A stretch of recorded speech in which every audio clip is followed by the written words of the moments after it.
In the wake of the Battlefront 2 controversy and the backlash against loot boxes, government officials from all over the world have rallied to begin investigating their potential harm. So far, we have seen countries like the United States, the UK, Australia, Sweden, Denmark, France, Belgium, and Netherlands at least speak out to express their concerns and at most begin investigations on the matter. The US in particular has made significant headway by introducing a number of bills, with one from Washington state in particular stipulating that loot boxes be investigated and that a verdict be reached by the end of the year.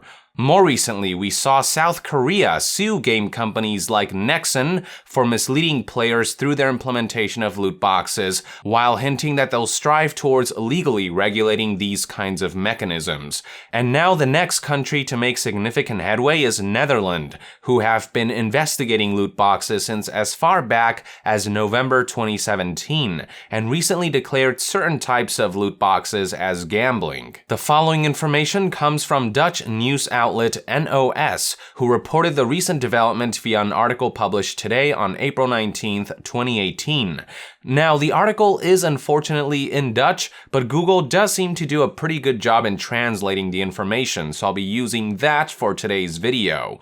The article begins by stating that the Dutch Gaming Authority investigated 10 popular games with loot boxes, and of those 10, 4 of them were deemed illegal due to the fact that items earned in-game can be traded for real-world monetary value. Marja Appelman, the director of Netherlands Gaming Authority, had the following to say on the matter.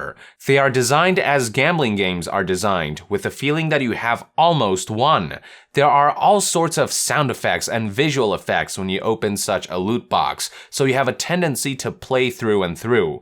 Yeah, the visual and audio effects implemented with the loot boxes are especially telling of their true nature. As I've pointed out before, some games like Need for Speed Payback implement loot boxes that straight up spin like slot machines, because that's exactly what these mechanics are, glorified slot machines.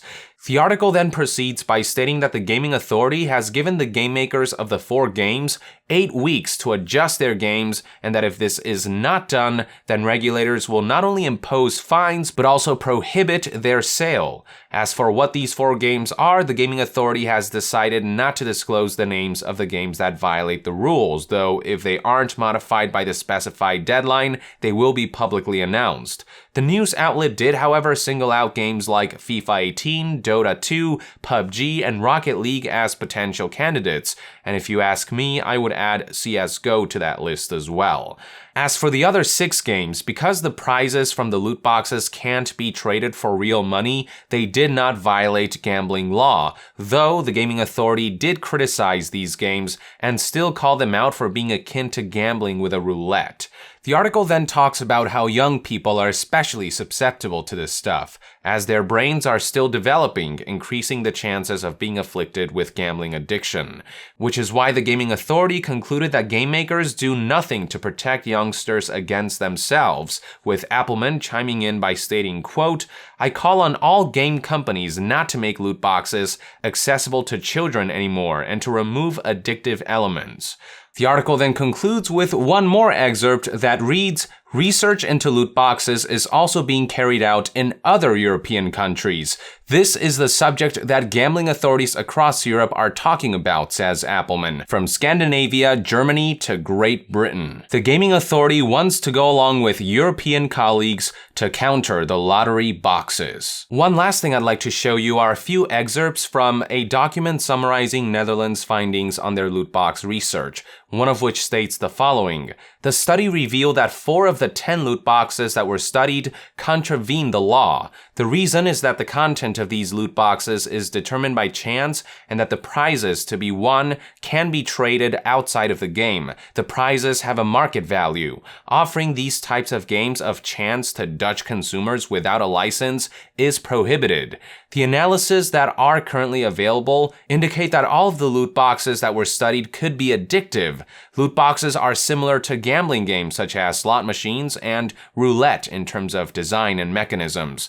There are, however, no indications of loot boxes being opened on a large scale by problem players and or addicted players. Socially vulnerable groups such as young people are being encouraged to play games of chance. One more excerpt I'd like to show you is this one right here that says, there have been numerous discussions with other European supervisory bodies. The Netherlands Gaming Authority concluded that the elements that are used to determine if a game is a game of chance, namely chance and prize, market value, are used in other European countries too. So this conversation isn't just confined to Netherlands, it's spreading all across Europe. So there you have it, folks, one more country bringing down the hammer on the cesspool that is loot boxes. If you're like me and utterly detest these glorified gambling mechanisms, then this right here is obviously a pretty big victory, as developments like these not only further stigmatize loot boxes, but make them a genuine legal risk to implement. The hope is that this will eventually result in game publishers seeing the writing on the wall and deciding for themselves to stop implementing any forms of loot boxes outright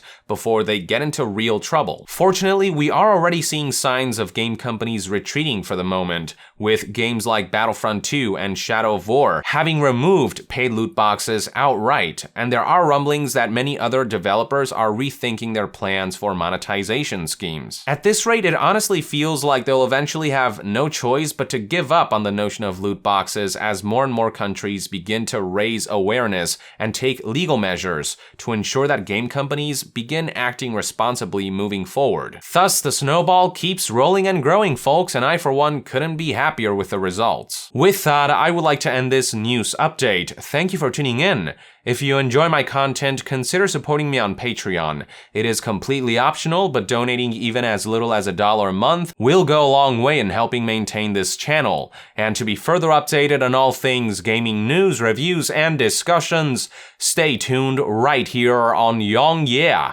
I'll see you guys next time. Yong out!